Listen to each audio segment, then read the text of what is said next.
you no Vaseline. Does that song still have the same impact it did when you first heard it the first time? You know, me and N.W.A. got into it, and, you know, I had to let them know. I don't give nobody no break. Some people might know Ice Cube as a tough but friendly actor now, but he definitely didn't start that way. As a rapper, he didn't play, and if you come for him, best believe he'd hit back. A lot of kids, you know, just knew me for Are We There Yet? You know what I'm saying? They just thought I did movies.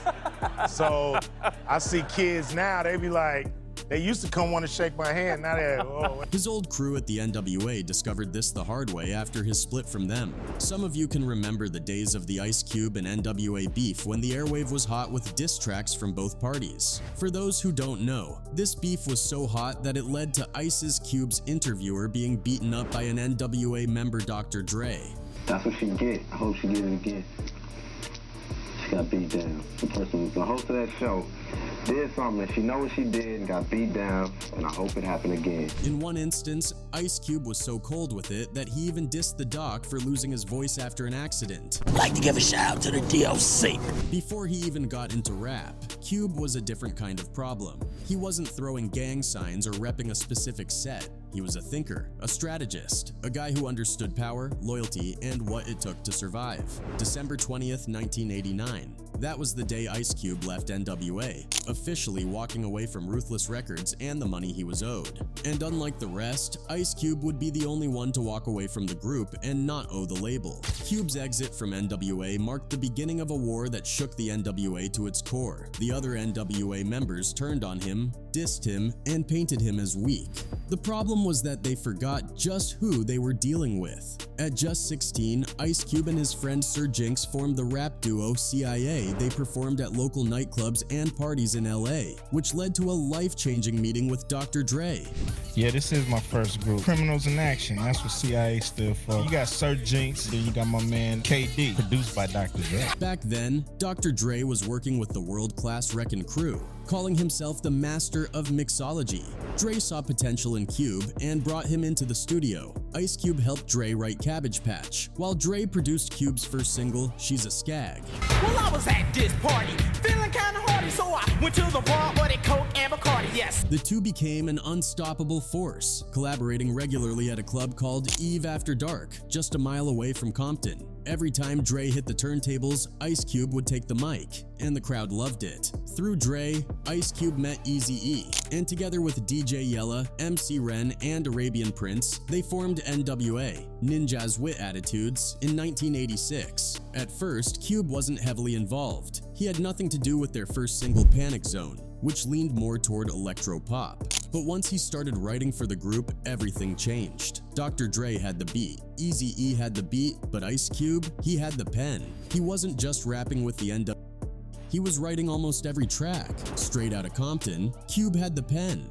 The Police, Cube had the pen. Gangsta Gangsta, Cube still had the pen. Ice Cube might have been the youngest in the group and the only group member from South LA, but he was inarguably the most talented. His raw and unapologetic lyrics painted a picture of street life everyone in the hood could relate to, and that defined the gangsta rap style. Ice Cube's lyrics shaped N.W.A.'s voice, turning them into one of the most feared rap groups of their time. When Straight Outta Compton dropped in 1988, it became an instant classic, and Ice Cube was the mastermind behind their lyrics. Ain't no telling when I'm down for a jack move. Here's a murder rap to keep you dancing. He wrote nearly all of their songs. While Panic Zone had little impact, Straight Outta Compton shook the world. The album's raw storytelling introduced what many now call gangsta rap, or as Cube put it, reality rap. Songs like Straight Outta Compton and Gangsta Gangsta became anthems of West Coast hip-hop. The success was massive, but so was the drama. And this is for Eazy-E, Eazy Does It. This is for N.W.A. Straight Outta Compton.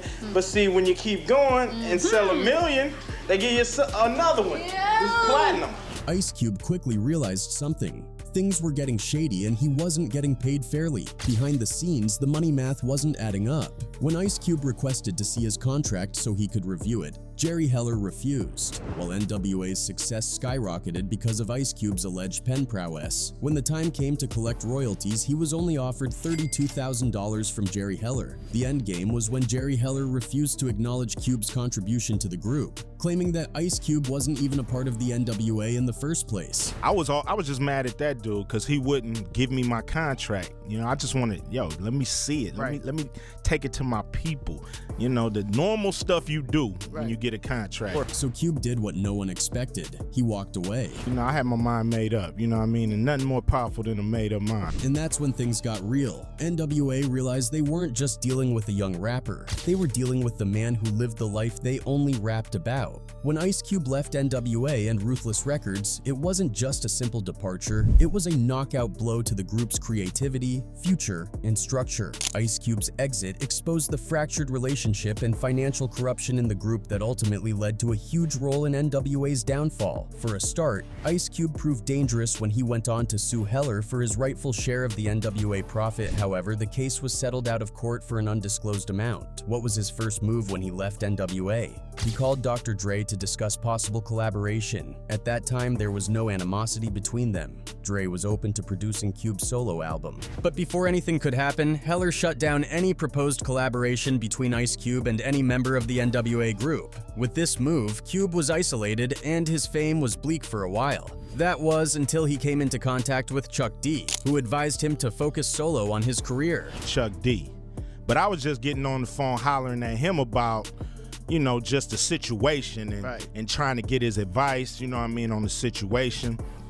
And he was like, yo, man, look like you're gonna have to do your own thing. This became a turning point in his career. Chuck D not only encouraged him to go independent, but also introduced him to top rappers who had already made it big in New York. Embracing this new path, Ice Cube began making guest appearances on various artists' albums, using his verses to signal that he had officially stepped into a new chapter, one where he was no longer just a member of the N.W.A. group, but a force to be reckoned with on his own. The moment everything changed for Ice Cube was when Chuck D took him to Public Enemy's record label. That same day, they agreed to release his debut solo album, a major turning point in his career. But let's be real, none of this would have happened if Ice Cube wasn't already recognized as a lyrical genius. In 1990, he dropped America's Most Wanted, his first solo project. Leading up to its release, rumors swirled that he would take shots at N.W.A., especially Eazy-E and their manager Jerry Heller.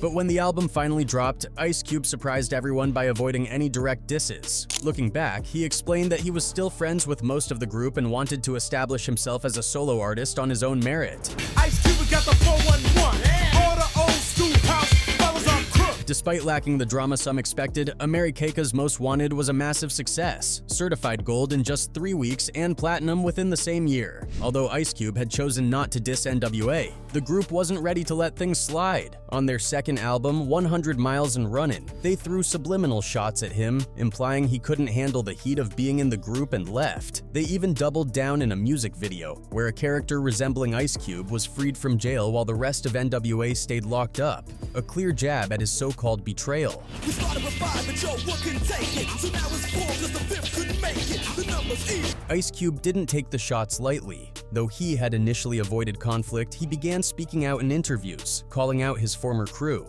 One of the most memorable moments came when he mocked every member of N.W.A. on the TV show Pump It Up, hosted by D. Barnes. I'd like to give a shout out to the D.O.C. This didn't sit well with Dr. Dre. According to Dre, Cube crossed a line by mocking the D.O.C., who had suffered a life-altering car accident that damaged his voice. Dre also felt that Barnes' show was stirring the pot for ratings. This tension ultimately boiled over in 1991 when Dre Barnes in a now infamous incident that later led to a multi-million-dollar lawsuit, which was settled out of court. By 1991, the rift had deepened. N.W.A. went as far as calling Ice Cube Benedict Arnold, a reference to the most infamous traitor in American history. Meanwhile, Ice Cube was making it clear that N.W.A. wasn't as strong without him. The tension reached its peak when N.W.A. released Turn Off the Radio, which included a snippet from Ice Cube's debut album. In the song, MC Ren openly threatened violence against him. Ice Cube fired back in interviews and freestyles, but the real bombshell was No Vaseline, one of the most brutal diss tracks in hip-hop history.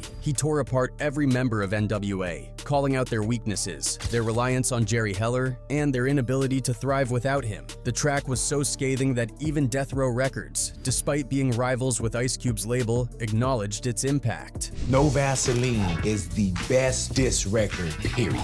Damn, I'm glad y'all set it off. Used to be hard, now you just went soft. However, No Vaseline also sparked major controversy for its lyrics about Heller, who was Jewish. Some saw Ice Cube's words as an attack not just on Heller, but on the Jewish community as a whole. I'm talking about one man that happens to be Jewish. If this man was green, then I would still talk about it. If he was black, I would still talk about him. Critics accused the song of inciting anti-Semitism, which added another layer of controversy to an already explosive beef. Cube later clarified that he intended to call out Heller specifically, not the Jewish community as a whole. Not one to slow down, Ice Cube took his career to new heights by forming West Side Connection alongside Mac 10 and W.C. Their debut album, Bow Down, 1996, was a massive success, with tracks like Gangsta's Make the World Go Round becoming anthems of West Coast hip-hop. The group embodied the grit and pride of their coast, proving that even after his N.W.A. days, Cube remains one of the most influential figures in rap. Meanwhile, tensions within N.W.A. were boiling over, contributing to the total destruction of the group. By 1991, Dr. Dre also decided to leave the group, frustrated by Eazy-E's business practices. He teamed up with Suge Knight to launch Death Row Records, and the split was anything but friendly. Eazy-E retaliated by attacking Dre with slurs, even using old photos of Dre's early electro-funk days as fuel for his insults. The feud played out in tracks like F-Wit Dre Day, but it didn't take long for Dre and Cube to reunite. In 1993, Cube was featured on Dre's Let Me Ride, and they later collaborated on Natural Born Killers, signaling a new era for both artists. So how did Cube end up linking with Public Enemy's Bomb Squad to produce his debut album? Pure coincidence. He was in New York hoping to work with Sam Sever, who had produced for Third Bass, but Sever never showed up. Instead, Cube ran into Chuck D at Def Jam. Sam Sever, you know what I'm saying? So, dude didn't show up. So I'm like, oh, okay, all right. So I'm walking through the halls. Who do I see coming down the hall? Chuck D. Chuck invited him to Green Street Studios that night to jump on a track with Big Daddy Kane. That session led to conversations with the Bomb Squad, and before he knew it, they were producing his entire album. They were the mad scientists of hip-hop, Cube said, impressed by how they crafted beats. It wasn't just loops, it was art. Dre's a genius, but these dudes are mad scientists, you know what I mean, when it came to sing. Recording in New York was surreal. The city was the heartbeat of hip-hop, and Cube, fresh off of N.W.A., found himself surrounded by legends like EPMD, Redman, leaders of the New School, and KRS-One. The respect was mutual. Everyone knew Cube had something special. At just 20 years old, with no financial security from N.W.A., he was taking a massive risk, but he bet on himself. And won. America's Most Wanted wasn't just a solo debut, it was a statement. It proved that Cube wasn't just a part of N.W.A., he was one of its driving forces. The industry took notice, and hip-hop history was changed forever. So when people ask Cube if he ever second-guessed leaving N.W.A., his answer is simple: hell no. Hell no! But even back then, his no-nonsense attitude and real gangster side were crystal clear, especially when someone tried to take advantage of his family. One day, a neighborhood hustler tricked Cube's mother into giving him $20, claiming it was for her son. When Cube found out, he was furious. In his own words, he was ready to take the guy out. "I almost became a killer," he later admitted. The betrayal hit hard, not just because of the money, but because it involved his mom. In a neighborhood where respect meant everything, this was a serious violation. The N.W.A. wasn't the only group he held beef with. Back in the day, Ice Cube and Common, two hip-hop legends, were once bitter rivals before becoming allies. Their feud began with Common's 1994 track I Used to Love Her, which criticized hip-hop's shift toward commercialized, gangster-influenced themes. Ice Cube and his West Coast peers saw it as a direct attack on their movement, prompting Cube to respond a year later with West Side Slaughterhouse, escalating tensions between them amid the broader East Coast versus West Coast rivalry. I met this girl when I was 10 years old. And what I love most, she had so much soul. Common initially ignored Cube's diss, but retaliated in 1996 with The B&U, a scathing track calling out Cube's shifting personas and perceived contradictions. The song was so cutting that Cube hesitated to respond, but the beef nearly turned violent when Mac 10, a close ally of Cube, allegedly sought to confront Common physically. The situation was diffused thanks to Fat Joe, preventing a potentially dangerous altercation, with hip-hop violence intensifying following the deaths of Tupac Shakur and the Notorious Big. Minister Louis Farrakhan mediated a truce in 1997, bringing Cube and Common together at a peace summit. Their reconciliation, while initially uneasy, eventually led to collaboration in film and music, transforming one of hip-hop's fiercest lyrical battles into a story of mutual respect and growth. Ice Cube has never been one to back down from a challenge, and that mindset extended to a heated encounter with one of hip-hop's most feared figures, Suge Knight. Back in the early 90s, tensions in the rap game were at an all-time high, and Ice Cube wasn't the type to back down from a fight. One of the most talked about altercations from that era was his backstage brawl with Suge Knight. It happened at a Gang Starr show. Shortly after Cube had left N.W.A. at the time, Suge was still rolling with Eazy-E, and with all the drama surrounding Cube's departure, the air was thick with tension. No one knew exactly how deep the beef ran, until fists started flying. It was with WC in the Mad Circle. Cube had just left N.W.A. We knew there was tension, but we didn't know what degree because it was our first time going to Cali, and Suge was down with Eazy-E at the time as far. DJ Premier recalls seeing Cube throwing hands, holding his own, and refusing to back down. It wasn't a one-sided fight either. Both sides got their hits in, but no one ended up knocked out or seriously hurt. The whole thing was a quick but intense exchange, adding another chapter to the already legendary feud between Ice Cube and those still loyal to Ruthless Records. Looking back, it was just another example of how real things got in hip-hop's golden era, where disagreements weren't just settled on diss tracks, but sometimes in real-life showdowns. Apart from his beef with the N.W.A., Ice Cube's rise to fame wasn't without challenges. His debut solo album, America's Most Wanted, sold over 1 million copies, without radio play, just by word of mouth. The industry deemed it too vulgar, too angry, too vile for mainstream airwaves. The radio stations won't play it. Too vulgar, too angry, too violent. But Ice Cube wasn't looking for approval. He saw himself as a social commentator. He was holding up a mirror to America. He was reflecting the harsh realities of black communities. So I had that concept in my head of trying to match the streets with the political tone and trying to tell the streets what the politics are doing to him, and then try to tell the politics. His music isn't just entertainment. It's a chronicle of poverty, drugs, violence, and systemic oppression. Cube has seen it firsthand. Most of the kids I grew up with, by the time they were 13, a lot of them were already dead. And that's before they even hit 21. I thank God I made it. Kids I grew up with, at least 13 of them are dead. And that's before they even reached 21. You know, I just turned 21, so, you know, I thank God. The reality is chilling. Homicide is the leading cause of death among young black men in America. Cube knows that, in society's eyes, a young black male in a hoodie and a baseball cap is seen as an endangered species. That's why he wrote Endangered Species, a song about police brutality and the cycle of black-on-black violence. Retaliations passed down from generation to generation, long after the original conflict is forgotten. Most people don't know this, but Ice Cube wasn't just a rapper. He was also a student of architecture. He earned a diploma in architectural drafting from the Phoenix Institute of Technology in 1988. Why? He wanted a backup plan, just in case rap didn't work out. Unlike many other rappers, Ice Cube didn't glorify violence, and this was major because he was raised by a father he respected so much. With his older brother already out of the house and deep into gang life, Ice Cube's parents were determined to keep him on the right path. While he lived in a rough neighborhood, his parents made sure he attended George Washington Preparatory High School in the nicer San Fernando Valley. He got his first taste of rap when another student, an aspiring underground rapper, challenged him to a battle in typewriting class. To everyone's surprise, Ice Cube won, and that was just the beginning.